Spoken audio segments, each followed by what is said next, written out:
기도하겠습니다. 주님 전에 찾아 나온 저희들 말씀을 통해 은혜 받게 하시고 우리의 삶이 새롭게 거듭나는 은총의 시간으로 성령께서 함께하여 주옵소서. 예수님의 거룩하신 이름으로 기도하옵나이다. 아멘. 예수님께서 로마 병정에게 끌려가실 때 아주 힘없게 그렇게 끌려가셨어요. 많은 이적과 기적을 행하신 분이 힘없이 끌려가는 이러한 모습을 볼 때 참 마음이 아프고 슬프죠. 또 우리들의 마음을 더욱더 아프게 하는 것은 예수님께서 그렇게 모욕 당하시면서까지도 한마디 대꾸도 하지 않으시고 바보처럼 침묵하시는 이러한 모습을 보면 우리의 마음이 억장이 무너지는 것 같은 그러한 느낌을 받습니다. 만왕의 왕이시고 만유의 주 되신 예수님께서 속 시원하게 뭐라고 좀 이렇게 말씀하시면 좋겠는데 그렇게 하지 않고 오늘 이제 말씀을 보니까 침묵하셨다고 그렇게 말씀하고 있습니다. 오늘 이제 마가복음서의 말씀은 우리가 잘 아는 대로 예수님께서 빌라도 총독에게 신문을 받으시는 그러한 장면을 기록하고 있습니다. 당신이 유대인의 왕이냐는 거예요. 대제사장들 또 여러 사람들이 여러 가지로 당신을 고발하고 있는데 그거에 대해서 당신이 한번 답변해 보라는 거죠. 왜 당신은 아무 말도 하지 않고 있어? 맞다든지 아니면 뭔가 잘못되었다 그런 대답을 해야 될 것이 아니요. 그렇게 묻고 있는 겁니다. 시종일관 아무 말씀도 하지 않고 침묵하시는 예수님에 대해서 빌라도는 이런 반응을 보입니다. 오늘 이제 15장 5절에 있는 말씀을 보면 빌라도가 놀랍게 여기더라 그렇게 말씀하고 있어요. 근데 예수님께서 빌라도 앞에서만 침묵하신 것은 아닙니다. 그 전에 대제사장 가야바의 뜰에 끌려갔을 때도 역시 마찬가지로 아무 말씀도 하지 않으셨어요. 14장 61절에 보면 침묵하고 아무 대답도 아니 하시거늘 그렇게 말씀하고 있습니다. 여러분 상식적으로 생각해서 예수님께서 그 순간이야말로 정말 무슨 말씀을 하셔야 되는 그런 아주 중요한 순간이죠. 어떻게 보면 예수님을 대적하는 반대 세력과 대결을 벌이고 있는 아주 중요한 시점이었던 겁니다. 예수님께서 논리정연하게 예수님이 하나님의 아들이시고 메시아 인류의 구원을 위해서 이 세상에 오셨음을 정말 설파하고 설득해야 되는 그러한 아주 중요한 시간이었습니다. 또 6월절을 지내기 위해서 얼마나 많은 사람들이 예루살렘에 모여 있었습니까? 생각만 해도 정말 좋은 기회인데 그리고 예수님께서 그렇게 말씀하시고 어떤 기적을 이렇게 행하시면 새로운 세상을 만들기에 정말로 안성맞춤인 그러한 때였는데 예수님은 물론 이제 한두 마디의 말씀은 하시지만 적극적으로 자신을 변호하고 또 적극적으로 자신의 모습을 말씀하시지 않았어요. 침묵하고 계셨다고 성경은 기록하고 있습니다. 근데 사실은 이와 같은 예수님의 침묵은 예수님께서 이제 십자가를 짊어지시기 직전에 그랬던 것만은 아닙니다. 예수님이 때때로 아무 말씀도 하시지 않고 침묵을 지키신 경우가 많이 있어요. 요한복음 8장에 있는 말씀을 보면 사람들이 현장에서 가늠하다 붙잡힌 여자를 예수님께 끌고 와가지고 모세의 율법대로 처리해야 되는 것이 아닙니까? 그렇게 말했을 때 예수님께서 아무런 말씀을 하시지 않고 땅에 뭔가를 이렇게 쓰시다가 나중에 너희 중에 죄 없는 자가 먼저 돌로 쳐라 그렇게 말씀하시죠. 마가복음서 14장 15장의 말씀에서도 예수님의 침묵을 우리가 보게 되는 겁니다. 예수님의 침묵은 과연 무엇을 의미할까? 예수님은 무엇 때문에 신문을 받으실 때 침묵하셨을까? 보통 사람들 같으면 수많은 변론을 펼쳐야 되는 그러한 소중한 시간인데 왜 예수님은 그렇게 침묵하셨을까 하는 겁니다.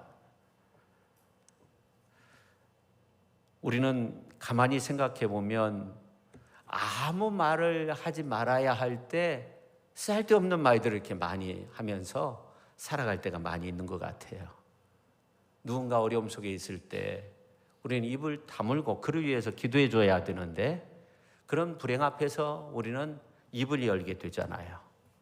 그래서 어떤 경우는 또 한 사람을 앞에 놓고 돌 팔매질하는 것처럼 그렇게 되기도 하고, 어떤 때는 과거, 현재, 미래까지도 죄인으로 만드는 경우가 있어요. 공자가 그런 말을 했다고 하잖아요. 세상에 칼보다 더 무서운 것이 있는데 그것이 뭐냐면 사람이 하는 말이라는 거예요. 칼은 육체를 해야지만 그러나 사람의 인격이나 그 사람의 이름은 해칠 수 없다는 거예요. 그러나 말은 그 사람의 인격도 죽이고 이름도 죽이고 사람을 파멸로 그렇게 몰아갈 수 있다는 겁니다. 그렇습니다. 칼보다 말이 무서운 거죠. 칼은 앞에 있는 사람에게만 해를 끼치지만 말은 멀리 있는 사람에게까지 해를 끼치는 거예요. 시간, 공간 가리지 않는 거예요. 말은 무서운 무기가 되는 거예요. 얼마나 무서운지 말 한마디에 천냥빛을 갚기도 하고 사람을 죽이기도 살리기도 하고 죄가 벗겨지기도 하고 누명을 쓰기도 하는 겁니다. 재밌는 이야기가 있잖아요. 말을 많이 하던 사람들이 물속에 빠졌는데 첫 번째는 입술만 떠다니더라는 거예요. 왜냐하면 입이 가벼워가지고 그렇답니다. 그 다음에 두 번째는 엉덩이만 동동 떠다니고 있었다는 거예요. 왜냐하면 말을 하느라고 물속 깊은 곳에서 정신없이 말하다 보니까 엉덩이만 동동 떠다니고, 세 번째는 너무나 시끄러우니까 물고기들이 연못에서 뛰쳐나오더라는 거예요. 우리는 말하지 않고 위축될 필요는 없지만 덕이 있는 말을 해야 되고 황금 같은 입이 되어야 한다는 거죠. 사람을 살릴 수 있는 그런 말을 해야 한다는 거죠. 때로는 말을 아껴야 할 때도 있다는 거죠. 어떤 때는 침묵해야 할 때도 있다는 겁니다. 다른 사람의 불행이 내 가슴에 미어져 올 때 우리는 어떻게 해야 돼요? 그냥 침묵하며 그 사람을 위해서 기도해 주는 겁니다. 우리가 정말 하고 싶은 많은 말을 가지고 있죠. 가정 안에서도 부모에 대해서, 자녀에 대해서, 남편, 아내에 대해서 정말 많은 말들을 하고 싶어요. 아마 대통령도 국민에게 하고 싶은 말이 많이 있는 것 같고 국민들도 그런 것 같아요. 그래서 국민과의 대화의 시간을 갖기도 하지만 하고 싶은 말을 어떻게 다 할 수 있겠어요? 우리가 살면서도 마찬가지예요. 누군가에게 말을 하고 싶어요. 그러나 그 말을 우리가 어떻게 다 할 수 있느냐는 거죠. 때로는 그 말을 가슴속에 담아두어야 할 때가 있다는 겁니다. 사람이 생각이 다르고 판단이 다르고 상황이 다르고 내가 정확히 알고 있는 것도 아니고 그러면서 할 말을 다 한다면 세상이 어떻게 되겠습니까? 여러분, 요즘 시대를 전천후 시대에 그렇게 말하는데 유비쿼터스, 라틴어로 언제나 어디서나 존재한다는 그런 뜻을 가지고 있는데, 그래서 요즘은 전천후 시대, 유비쿼터스 시대가 되었다고 그렇게 말하죠. 예전에는 안개가 끼면 비행기가 이착륙을 할 수가 없었어요. 근데 요즘은 전혀 문제가 되지 않는다고 하잖아요. 그래서 레이더나 어떤 슈퍼컴퓨터를 도용해서 정말 큰 비행기는 이제 착륙을 하기도 하고 뜨기도 하고 그렇게 된다는 거예요. 옛날에는 비가 안 오면 무작정 기다려야 했는, 요즘은 촉매제를 통해서 비를 내리게 할 수도 있고 눈을 내리게 할 수도 있고, 예전에는 운전석에 앉아야만이 운전을 할 수 있는데 요즘은 자동차가 스스로 운전해 주는 그런 시대가 되었고, 예전에는 어떤 물건을 사기 위해서는 진열대 앞으로 가서 골라야 했는데 요즘은 스마트폰 하나만 있어도 그냥 모든 정보를 다 알 수 있고 그 자리에서 결제할 수 있고 며칠 지나면 집으로 물건이 배송되는 그러한 시대를 우리가 살고 있어요. 전천후 시대라는 거죠. 근데 오늘 이런 시대 속에서 우리의 신앙도 유비쿼터스, 전천후 신앙, 어떤 환경에 의해서 지배되는 그런 신앙이 아니라 변함없는 그런 신앙의 삶을 살아야 합니다. 여러분, 전천후 신앙과 맹목적인 신앙은 차이가 있다고 해요. 사람들은 종교를 선택할 때 맹목적으로 선택하는 그런 경우도 많이 있다고 합니다. 뭔가 논리적으로 부족해도 단순한 종교성으로 이단에 빠지기도 한다고 하죠. 그냥 겉보기에 괜찮으면 선택하는 그런 경우도 많이 있다고 하죠. 그리고 스타가 좋으면 그가 하는 거에 대해서 따라하기도 하고 그렇잖아요. 그래서 무슨 스타가 뭔가를 이렇게 착용하고 있으면 나도 이제 그것을 착용하려고 하고, 심지어 어느 스타를 동원해가지고 크루즈 그 여행을 언제 하게 된다 해가지고 티켓을 팔면 순식간에 팔리게 된다는 거예요. 요즘은 한류가 인기를 타고 있어. 전 세계적으로 한류 시대가 되었다고 하는데, 북한에 탈북자들이 생기는 이유 가운데 하나가 뭐냐면 한류 때문에 그렇다는 그런 통계가 나왔어요.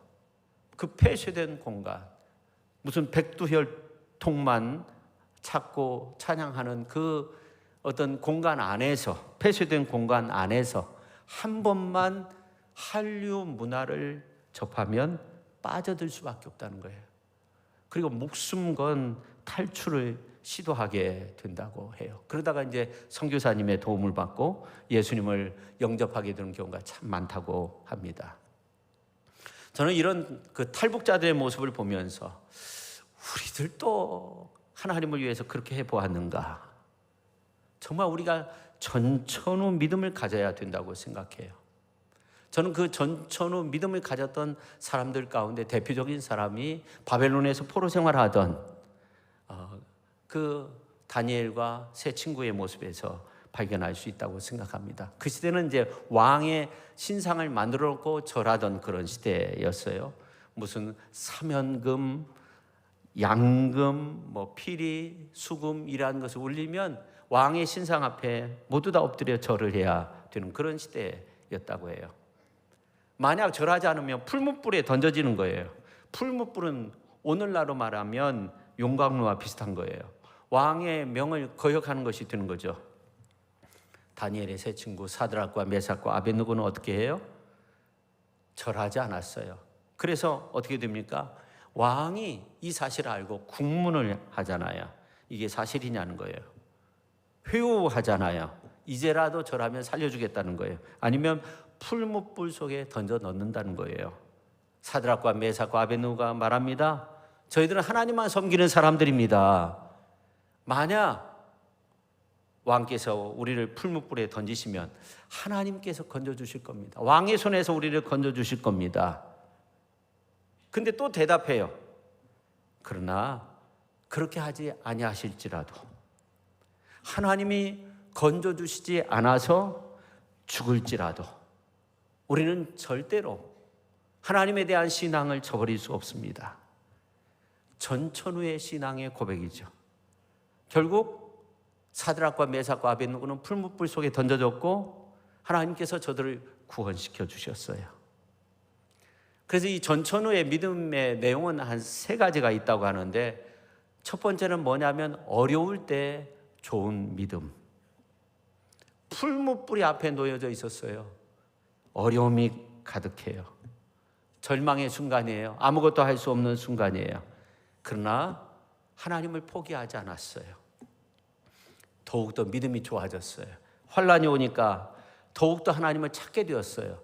여러분, 여러분의 삶 속에 어떤 어려움이 있을 때 여러분의 믿음이 더욱더 좋아질 수 있기를 예수님의 이름으로 축원합니다. 그 다음에 두 번째는 일이 잘 될 때 더 좋아지는 믿음이 되어야 한다는 거예요. 여러분, 이 신앙의 삶이 참 묘한 거예요. 어려우면 하나님 찾고 일이 잘 풀리면 하나님을 멀리하는 그런 습성이 있어요. 일이 잘 되면 하나님 앞에 막 감사도 하고 막 이렇게 하고 막 그래야 되는데, 그 일에 팔려가지고 하나님을 멀리하는 경우도 많이 있어요. 오히려 어려움을 주면 그 어려움 속에서 하나님을 의지하고 찾는 그런 믿음의 사람들이 많이 있는 것 같아요. 우리는 어려울 때도 잘 될 때도 좋은 믿음이 되어야 합니다. 전천후의 믿음을 가질 수 있기를 예수님의 이름으로 축원합니다. 그 다음에 세 번째, 까닭 없이 잘 믿는 믿음이 되어야 합니다. 지금 사드락과 메삭과 아벳느고는 풀무불 속에 던져질 판이에요. 왕이 협박하고 있어요. 하나님 포기해라, 아니면 풀무불 속에 던지겠다 하는 겁니다. 이 세 친구가 이렇게 고백합니다. 풀무불 속에 던져 넣어도 하나님이 우리를 지켜줄 것입니다. 왕의 손에서, 풀무불에서 우리를 지켜주실 것입니다. 여기까지도 대단한 믿음이죠. 그 믿음이 빛이 나잖아요. 근데 그리 아니하실지라도, 그렇게 말씀하고 있어요. 그리 아니하실지라도 왕이요, 우리가 신상 앞에 절하지 않겠습니다. 까닭 없이 믿는 거죠. 조건 없이 믿는 믿음. 여러분, 이 시대는 너무나 이해타산적인 그런 시대가 되었어요. 좋은 조건 앞에서 믿음 생활을 잘해요. 그러나 조금 어려움이 오면 슬그머니 주저하는 경우가 얼마나 많이 있습니까? 어떤 일에 대해서 하나님께서 복 주실 것을 믿고 헌신의 삶을 살았습니다. 그런데 기대한 것처럼 일이 되지 않습니다.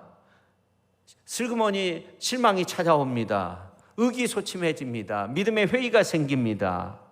그런 믿음은 조건부 믿음이에요. 신앙인에게 필요한 믿음은 그리 아니하실지라도의 믿음, 전천후의 믿음인 거죠. 신앙생활 하다가 보면 어려울 때 기도하면 하나님께서 응답을 주십니다. 얼마나 감사하고 기쁘고 행복합니까? 그런데 문제는 그렇지 않은 경우도 있다는 거예요. 내가 느낄 때 그렇지 않은 경우도 있다는 거예요. 하나님이 막 급히 개입하셔서 문제를 해결해 주시면 좋겠는데 내가 느낄 때 그렇지 않다고 그렇게 느낄 수도 있다는 겁니다. 하나님을 믿는 사람들에게 어려운 일이 발생했을 때 하나님이 그냥 턱 나타나셔서 문제 해결해 주시면 하나님도 좋고 나도 좋고 뭐라고 할까, 폼도 나고 전도도 되고 그럴 것 같아요. 그러나 하나님은 그렇게 역사하시지 않으실 때도 있다는 거예요. 다니엘의 세 친구가 접한 삶의 모습이 그런 모습이었어요. 그리 아니하실지라도의 그 신앙을 가지고 있었기 때문에 그 고난과 풀무불과 같은 그러한 연단의 상황 속에서도 승리할 수 있었어요. 여러분, 믿음의 세계를 깊이 들어가 보면 그런 고난 때에 보란듯이 건져냄을 받아 하나님의 영광이 나타나기보다는 하나님이 침묵하시는 그러한 시간이 더 많은 것 같아요. 예수님도 십자가상에서 엘리 엘리 라마 사박다니, 나의 하나님 어찌하여 나를 버리십니까? 그렇게 몸부림치실 때 하나님이 그냥 내버려 두셨어요. 그렇다고 예수님이 십자가를 던져버리셨어요? 그렇지 않죠.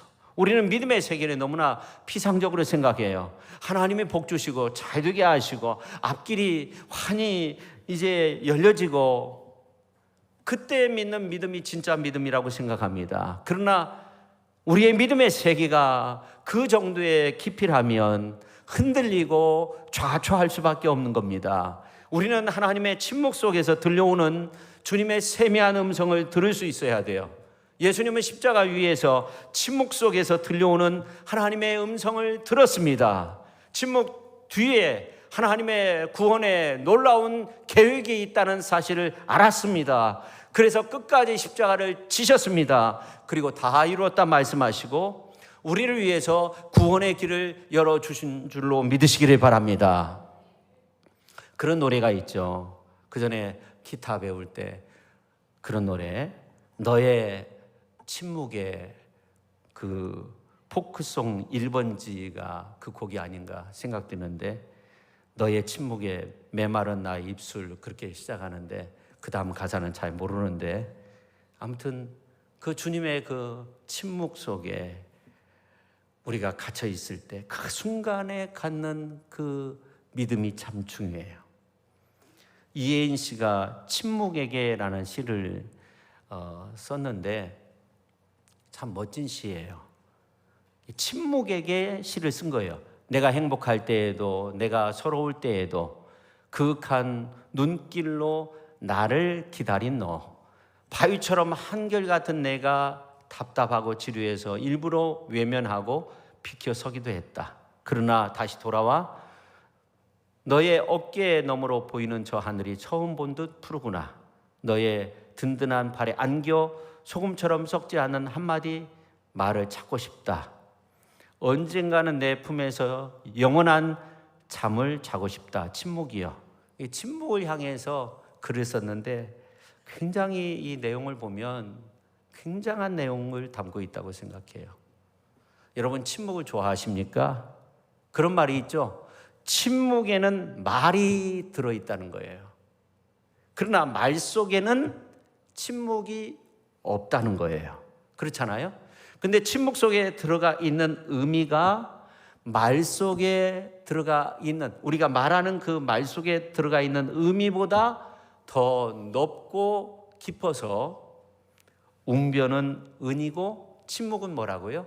금이다. 그런 말이 있죠. 침묵은 우리가 살아가면서 반드시 요구되는 덕목입니다. 때와 장소에 맞게 침묵할 수 있어야 된다는 거예요. 금과 같이 빛날 수 있다는 거죠. 사람 사이를 아름답게 꾸며주기도 하고 말을 해서 풀어야 되는 과제도 있지만 침묵하면서 넘어가야 되는 과제도 있는 거예요. 말을 할 것인가 침묵할 것인가 선택을 잘해야 되는 거죠. 여러분은 삶이 힘들고 고달플 때 아무리 생각해도 해결의 길이 보이지 않을 때 어떻게 아십니까? 성경은 이렇게 말씀하고 있어요. 하나님 앞에 부르짖으라 하는 거예요. 기도하라는 거예요. 환난 날에 나를 부르라 내가 너를 건지리니 내가 나를 영화롭게 한다고 말씀하고 있어요. 내가 나를 부를 때에 나 여호와가 응답하겠고 내가 부르짖을 때에는 말하기를 내가 여기 있다 하리라 그렇게 말씀하고 있어요. 우리가 기도하면 하나님께서 응답하실 것을 믿으시기를 바랍니다. 기도의 응답 하나님의 자녀에게 준 놀라운 축복입니다. 놀라운 축복이에요. 근데 하나님은 이런 말씀까지 하세요. 그들이 부르기 전에 내가 응답하겠고 그들이 말을 마치기 전에 내가 들었다. 얼마나 가슴 설레는 그런 말이에요. 부르기 전에 하나님께서 응답하시고 말을 마치기도 전에 하나님께서 다 들으셨다는 거예요. 여러분 성경은 기도의 응답을 약속한 책이에요. 성경 어디를 펴더라도 기도의 응답을 전제하는 그러한 놀라운 말씀들이 기록이 되어져 있는데 저는 시편 107편에 있는 말씀을 묵상하면서 놀라운 사실을 발견했는데 이에 그들이 근심 중에 여호와께 부르짖음에 그들의 고통에서 건지셨다는 그러한 말씀이 시편 한 편인데 4번 이상 기록이 되어져 있어요. 여러분 근심 중에 침묵 속에 하나님 앞에 부르짖을 때 하나님이 그 고통에서 우리를 건져주시는 줄로 믿으시기를 바랍니다. 고통 중에 하나님 앞에 부르짖으면 하나님이 응답하시고 우리를 더 넓은 곳에 세우신다고 시편 118편 5절에서 말씀하고 있어요. 여러분 저는 목회하면서 여러분들 그 생생한 기도의 응답에 대한 간증들을 듣고 있어요. 그럼에도 불구하고 우리를 당황시키는 것은 무엇입니까? 하나님이 침묵하실 때, 응답이 없다고 생각될 때, 내 절박한 상황 속에 내가 어찌할 바를 모르는데 가슴 저려오는 그러한 아픔 속에 있는데 밤을 새우면서 하나님 앞에 부르짖고 하나님 앞에 기도하는데 하나님이 응답 주시지 않는 것처럼 내가 느껴지는 거예요. 하나님이 침묵하시고 계시는 것처럼 그렇게 내가 느껴지는 거예요. 하나님이 한 말씀 하시면 좋겠는데 내가 겪고 있는 이 고난에 대해서, 이 문제에 대해서, 내가 하나님 앞에 기도하는 이 문제에 대해서 하나님이 뭐라고 말씀하시면 좋겠는데 그 결과가 어떻든지 간에 상관없어요. 근데 하나님은 침묵하십니다. 그렇게 내가 느끼는 거예요. 우리 교회에 참 자랑할 것은 기도의 응답이 있다는 거예요. 근데 기도의 응답에 대해서 여러분들이 이제 간증도 하시고 공감하셨는데 근데 나에게는 왜 응답이 없지? 왜 하나님이 침묵하시지? 이렇게 생각되는 경우도 있다는 거죠. 왜 하나님 나의 기도에 응답하시지 않을? 왜 하나님은 왜 내가 무엇 잘못한 거 아닌가? 내가 이 기도하는 거 하나님 앞에서 시간 낭비하는 건 아닌가? 하나님은 과연 계신 것일까? 엄청난 신앙의 회의를 가지게 된다는 거죠.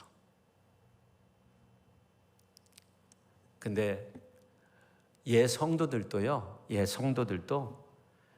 하나님의 침묵에 대해서 가슴앓이를 했던 것 같아요.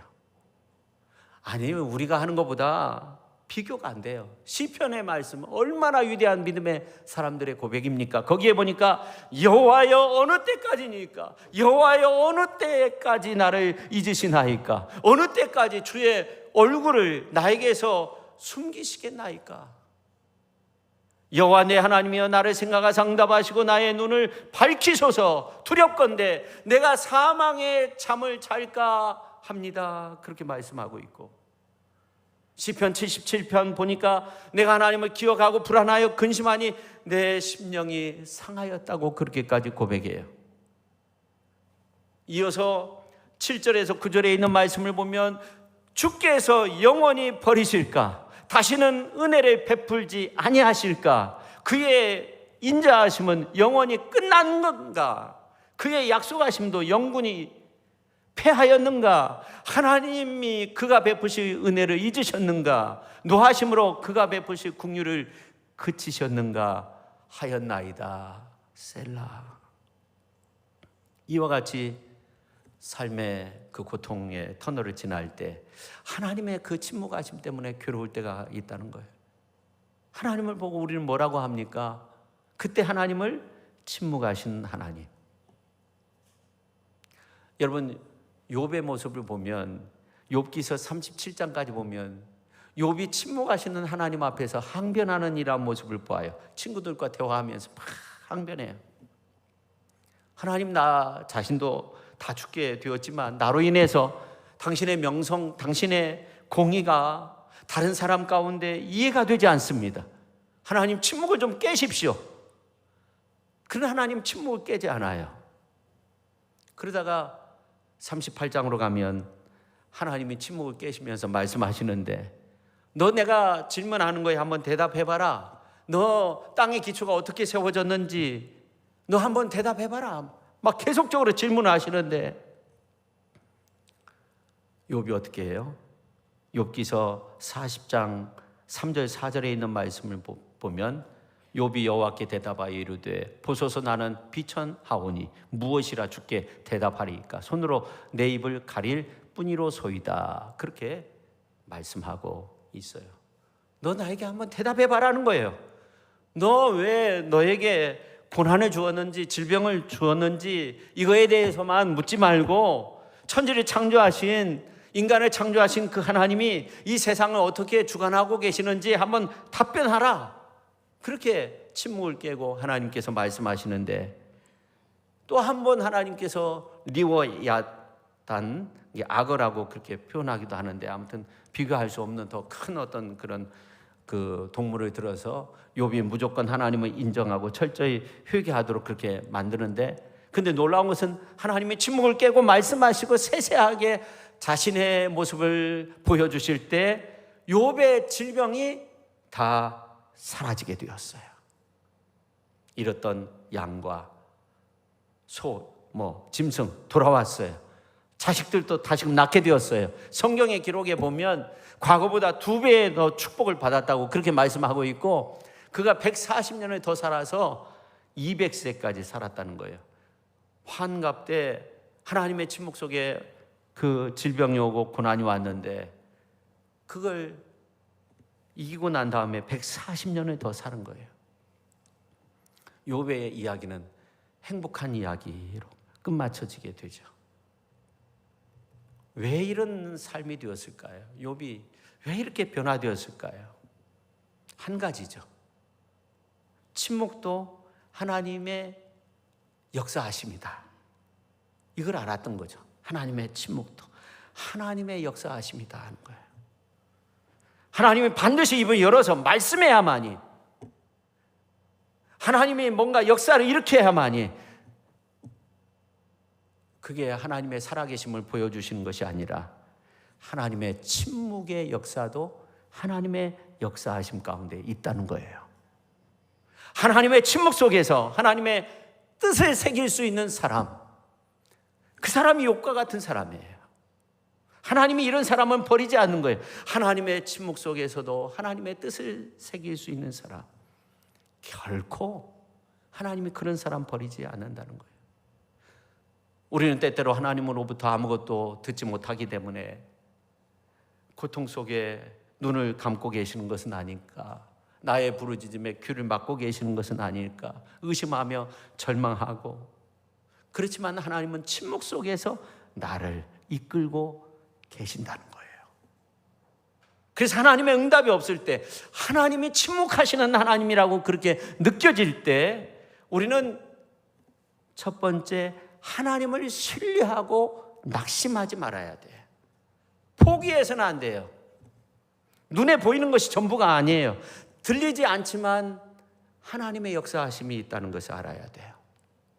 그 다음에 고통의 끝이 아님을 알아야 돼요.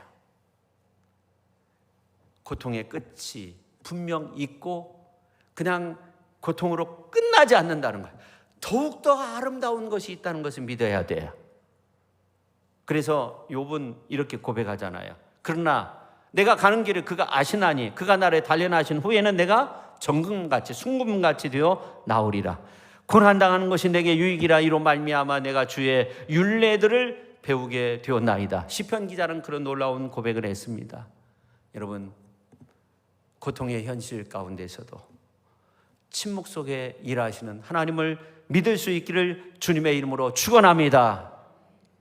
욥은 맨 처음엔 그것을 알지 못했어요. 이론적으로는 하나님을 알았지만 자신의 무죄함을 항변하다 보니까 자신도 모르게 하나님을 향해서 하나님이 비난의 대상이 되는 그러한 엄청난 죄된 모습을 지니게 돼요. 그러한 모습이 욥기서 9장에 기록이 되어져 있어요. 그러다가 하나님을 배웁게 되었을 때 무조건 내려놓게 되잖아요. 회개하게 되잖아요. 여러분, 어떻게 보면 우리에게 닥친 그 어려움이 우리에게 가져다 줄 그 축복을 기대할 수 있어야 돼요. 오늘이 전부가 아닌 거예요.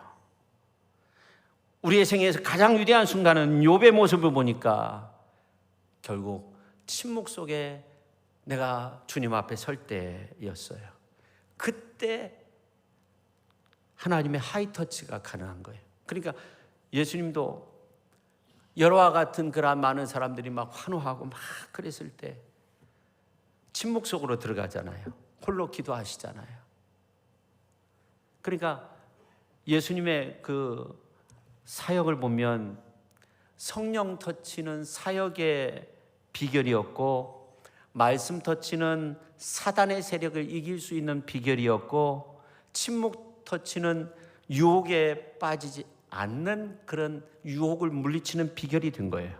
사람은 누구나 인정받고 보호함을 받고 싶어하는 그런 마음이 있어요. 근데 중요한 건 뭐냐면 하나님 앞에서 우리가 인정받는 삶을 살아야 된다는 거예요. 근데 하나님 앞에서 인정받기 위해서는요, 고독하고 외롭고 투쟁하는 삶이 필요하다는 거예요. 근데 중요한 것은 하나님 앞에 섰을 때 하나님의 그 터치가 강하게 온다는 거죠. 현대인들의 특징은 굉장히 바빠요. 막 바쁘게 살다가 보니까 어떻게 돼요? 하나님을 잊어버려요. 껍데기 인생이 돼버리는 거예요. 그러나 환호가 아니라 침묵이 더 중요하고, 열매가 아니라 뿌리가 더 중요한 거고, 축제가 아니라 때로는 고독이고, 성취가 아니라 내려놓음이 더 필요한 거예요. 우리는 하나님 앞에서 두려워하는 존재가 되어서는 안 되는 거예요. 바울은 그랬어요. 내게 사는 것이 그리스도니 죽는 것도 유익하다, 그런 고백을 했어요. 여러분, 침묵 터치는 잠시나마 자신의 어떤 죽음을 경험하는 거라고 해요. 침묵 속에서 하나님 앞에서 내려놓는 거죠. 여러분, 하나님 앞에서 나 자신을 내려놓는 것보다 위대한 선택은 없는 거예요. 우리는 작은 이익에 눈이 머는 경우가 많이 있어요. 영원한 기쁨, 영원한 축복, 여러분, 적은 것 때문에 놓쳐서는 안 돼요. 이제 우리도 사람들의 환호 갈채가 집중될 때 하나님과 독대하신 예수 그리스도의 침묵을 배워야 돼요. 사람이 외롭다는 것은 잘못된 상태를 말하는 게 아니라 하나님께 나아갈 수 있는 지름길이 되는 거예요. 배가 고플 때, 비참함을 느낄 때, 배신당했을 때, 어떤 사역의 의욕을 잃었을 때 예수 그리스도를 바라보아야 되는 신호탄이 되는 거죠. 예수님이 새벽 맞도록 그렇게 기도하셨어요. 40일 동안 혼자 기도하셨어요. 십자가 앞에 두고 땀이 핏방울이 되도록 기도하셨어요. 여러분, 우리의 작은 침묵, 인내, 고통은 크게 느껴질 수 있지만 그러나 하나님을 만날 수 있는 그런 아주 소중한 하나님의 하이터치를 경험할 수 있는 소중한 시간이에요. 홀로 버려져 침묵하고 고독을 느끼게 될 때가 있다면 그건 또 다른 하나님의 축복의 시간인 거예요. 우리는 주님을 만나는 고독과 침묵의 시간이 우리에게 필요한지도 몰라요. 침묵 터치를 우리 예수님은 하이 터치로 바꾸셨어요. 그래서 예수님은 3년 동안 수많은 기적을 베푸셨고 수많은 사람들이 자기에게 몰려왔지만 그런 유혹에 빠지지 않고 왕 삼으려고 했지만 그런 유혹에 빠지지 않고 십자가의 길을 걸으셨어요. 침묵 터치로 하이 터치를 만드는 축복의 주인공이 된 거죠. 오늘 이 시간 우리 모두가 정말 이 침묵 터치의 은혜가 하이 터치의 은혜로 하나님이 나를 터치하시는 그런 놀라운 역사가 우리의 삶 속에서 아름답게 나타날 수 있기를 주님의 이름으로 축원합니다. 그렇게 아름답게 바꾸어 나갈 수 있기를 바랍니다. 하나님의 하이 터치의 은혜 속에서 하나님의 축복과 은혜가 가득한 그런 복된 삶을 살아갈 수 있기를 예수님의 이름으로 축원합니다. 깊은 밤 홀로 우는 그대여,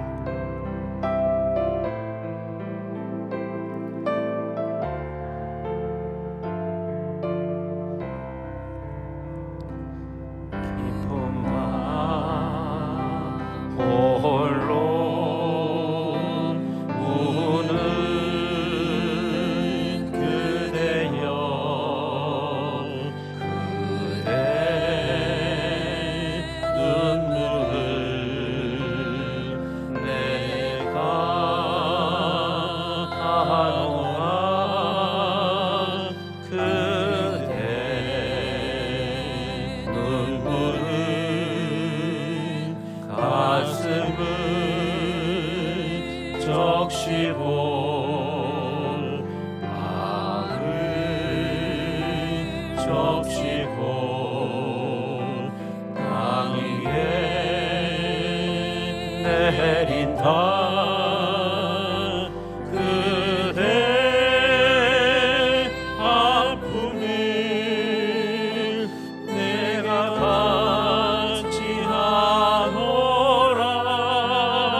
밤 홀로 주 앞에 기도할 때 주님이 우리의 기도를 들으신다고 그렇게 오늘 찬양을 통해서 말씀을 통해서 말씀하십니다.